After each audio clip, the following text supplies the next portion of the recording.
It's been so long since we've had any type of Might Guy impact in the Naruto verse that I kind of was like, yo, I forgot this dude existed for a moment. I ain't gonna lie, because even when we got the introduction to Metal Lee, I mean, for crying out loud, to be honest with you, I will say that I feel as though Guy Sensei has been not necessarily written off, but almost completely irrelevant since the end of his fight against Madara, and when Naruto basically gave him that Jesus type of, I don't know what the hell was that, to make him not die from opening up the 8 gates.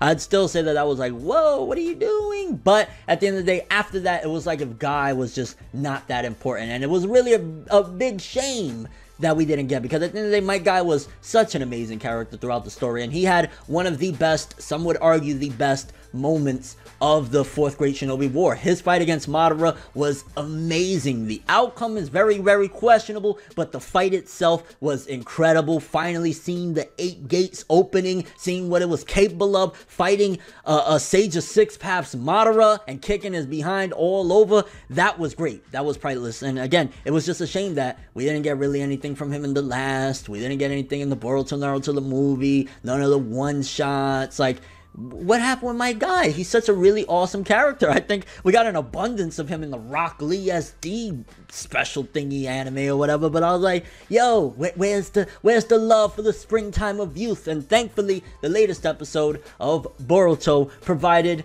my guy teaching the next generation with Metal Lee. And I'm always really excited about this character in particular, Metal Lee, getting more screen time, because, I mean, at the end of the day, call it what you will, he definitely is a big clone of Rock Lee in a sense. I mean, he has his own motif, but if you look at him at face value, he's like, oh, it's Rock Lee with a different haircut. But there's differences. I mean, one of the big differences, in case you guys aren't following or aren't aware, is that Metal Lee suffers from major anxiety. If there's people watching, it destroys everything that he's doing. Now, if he's by himself and or nobody's really paying attention and he's training, he's 100% focused. He's able to get done what needs to be done. However, if people are looking or viewing or spectating, or there's anybody around that, you know, can get him to that point of being nervous, he's an absolute wreck and he can't really do anything. He's just like too nervous, and it always ruins things. And this episode, I mean, there was a couple things that again is like, oh, typical Boruto, you know, one-off episodes, in a sense of like, oh, he's putting on the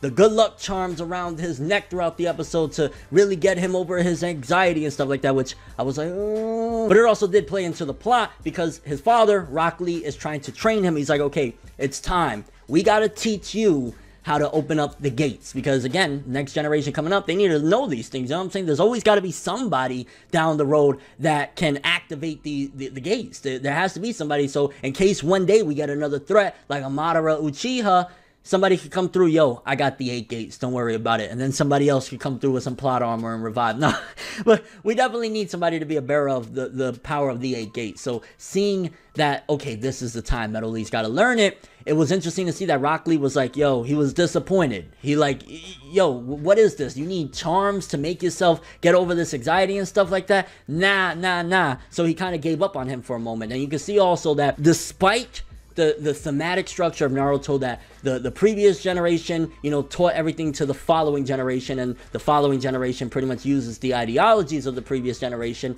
It seems as though that's not going to be the case, at the very least, with Rock Lee. Rock Lee even tells my guy at one given point, like, yo, I followed your way for a long time. Let me do things my way. But of course, my guy, amazing character. I don't know.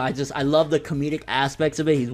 He probably is the funniest character in Naruto, hands down. Like, because he takes himself so serious, but he's such a goofball with the green jumper and everything that is like, okay. And seeing his, you know, kind of interactions with Metal Lee, teaching Metal Lee certain aspects of sometimes you gotta face your fears head on. These are things that we learned early on in Naruto Part 1, of course. These characters needed to know that even though you have these obstacles that you feel are so stressful and hard to overcome, you gotta face them head on. And Might Guy teaching Metal Lee these just themes in a sense, in these small lessons, not necessarily hand-to-hand combat, it was pretty cool. Again, I would love to see, don't get me wrong, Metal Lee and Might Guy just sparring and really training hardcore. I mean, we even seen that, which is interesting. I would like to see Might Guy in a serious fight again, that even though he's one-legged, at this point, Might Guy can still fight.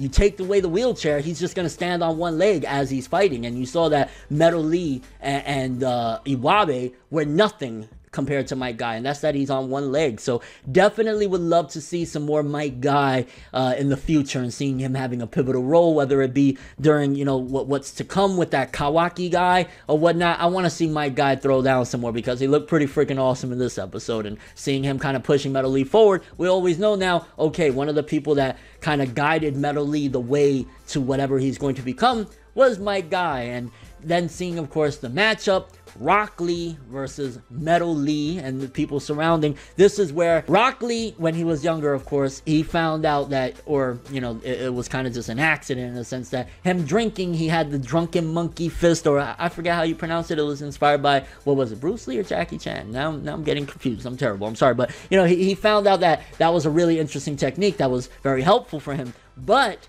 Metal Lee, what he found in here is even, I want to argue, better than that, because Rock Lee, you know, he's not going to be, unless he becomes like some drunken alcoholic, that's not going to be something that's a part of him, right? Anxiety, unless he really gets over it and it completely leaves him, Metal Lee is going to suffer from anxiety for a long time. So what he learned in this episode really is going to be helpful moving forward to his character, because one, he learned to open up the first gate.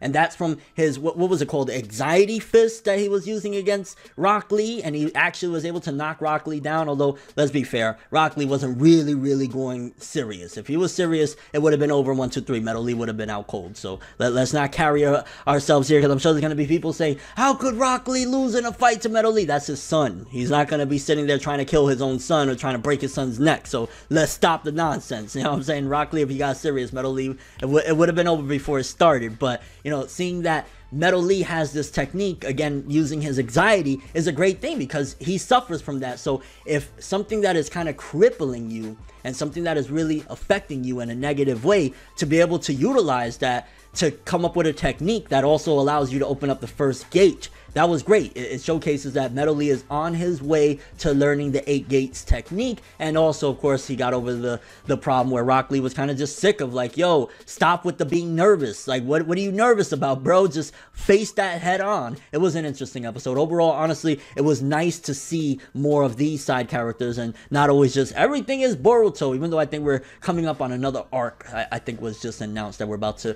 be heading into. But getting more, again, development for these side characters. Now we know at the very least Metal Lee, I don't know if he can do it on purpose at this point, but we know that he's capable of opening up the first gate. And I think he's a little bit behind his father, because I think at this age, if I'm not mistaken, when we first run into Rock Lee in the original Naruto anime, he could open up, what was it, 4 of the gates? Or I think it was the 4th gate, and that was during the Chunin exam. So yeah, he's definitely not as advanced as his father, although, to be honest with you, and to be fair, I think Rock Lee was a year ahead of everyone else. All of them in that group, they were a year ahead, so it would make sense that, I guess we gotta just wait and see in a year. If in a year, Metal Lee is, you know, on the same caliber as what Rock Lee was during the Gaara fight, then it's gonna be a different story. But I just feel as though, opposed to every other Naruto character, I feel as though with these 3 in this situation of Might Guy, Rock Lee, and Metal Lee, it just doesn't feel like it's, oh, the next generation is following the path of the previous generation, but stronger. Because again,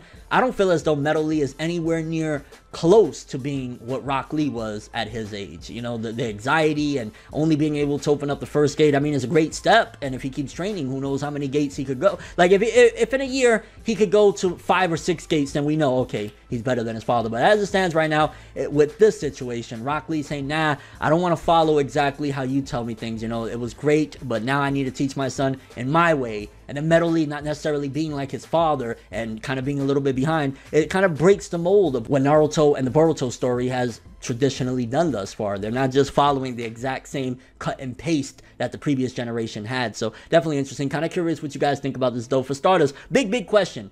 Is Metal Lee the one character on this group of the Boruto characters that isn't better, or at the very least close to his parent in terms of strength when they were at that age? I mean, at the end of the day, Sarada Boruto, a lot of these characters are very, very close, if not ahead of what their parents were. We could argue Boruto way superior to what Naruto was at that age, minus, of course, the Nine-Tailed Fox, but taking out the Nine-Tailed Fox at that point, which Naruto didn't even know how to use any of those powers, you know what I'm saying? I think that Boruto is ahead of him. Sarada, close to Sasuke. Sasuke was a beast. Metal Lee is just steps behind what Rock Lee was at that age. And your overall thoughts of this, getting to see Might Guy again, seeing him training and teaching lessons. Do you think that Might Guy, if a major threat came, he would be able to put them down even on that one leg? I mean, Metal Lee and Iwabe, even though again they're not that strong, they were nothing to him, and he was able to do it on one leg, and it wasn't like he was tired. Imagine if a big threat came. It'd be interesting to see. And your overall thoughts and expectations for the future of Metal Lee, Rock Lee, and Might Guy in the Boruto story. I want more of them. I love these characters. I want to see more. But that's all I have for this one. Thanks for watching. Hope you enjoyed. If you liked anything I had to say or enjoyed the video, drop me a like. I'd greatly appreciate it. And if you want more from me, make sure to subscribe. Follow me on Twitter, Instagram. Hit the bell to get all notifications. And if you want to follow any of my other social media, check the description below. I'm ForneverWorld, and as always, people, have an awesome day. And remember the golden rule: anime and manga for life, boy. Bow. Have an awesome day. We making major moves, laugh and let the haters lose. We don't give a fuck, virginity intact, clean stack. Paper rules if you heard it.